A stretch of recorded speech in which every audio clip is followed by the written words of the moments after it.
বাংলাদেশকে একটি নিরাপদ দেশ হিসেবে গড়তে চায় বিএনপি, যেখানে মানুষ শান্তিতে ঘুমাতে পারবে। বৃহস্পতিবার সন্ধ্যায় নওগাঁয় নির্বাচনী সমাবেশ বক্তব্যে এমন কথা বলেন বিএনপি চেয়ারম্যান তারেক রহমান। ক্ষমতায় গেলে নওগাঁ এবং জয়পুরহাট এলাকায় কৃষি, স্বাস্থ্য এবং রেলের উন্নয়নের প্রতিশ্রুতিও দেন তিনি। বলেন, এদেশের মানুষের প্রধান পেশা কৃষি, তাই কৃষকদের ভালো রাখতে হবে। সরকার গঠন করলে কৃষকদের 10,000 টাকা কৃষি ঋণ মওকুফ এবং কৃষক কার্ড দেয়া হবে। কৃষি পণ্য নিয়ে যারা মিল ফ্যাক্টরি গড়তে চান তাদের বিশেষ সুবিধা দেওয়ার কথাও জানান তিনি। এছাড়া ক্ষমতায় গেলে গ্রামে গ্রামে স্বাস্থ্যকর্মী নিয়োগ এবং শিশু হাসপাতালগুলো উপজেলা পর্যায়ে করার পরিকল্পনার কথাও জানান তারেক রহমান।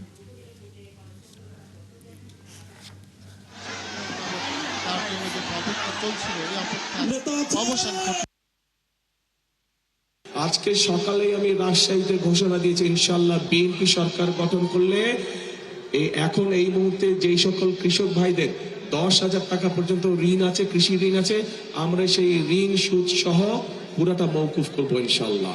গ্রামে গ্রামে হেলথ কেয়ারার, শহীদ জিয়া যেরকম পল্লী চিকিৎসক দিয়েছিলেন, আমরা ঠিক ওরকম আদলে হেলথ কেয়ারার দিব এবং তাদেরকে ট্রেনিং দিব।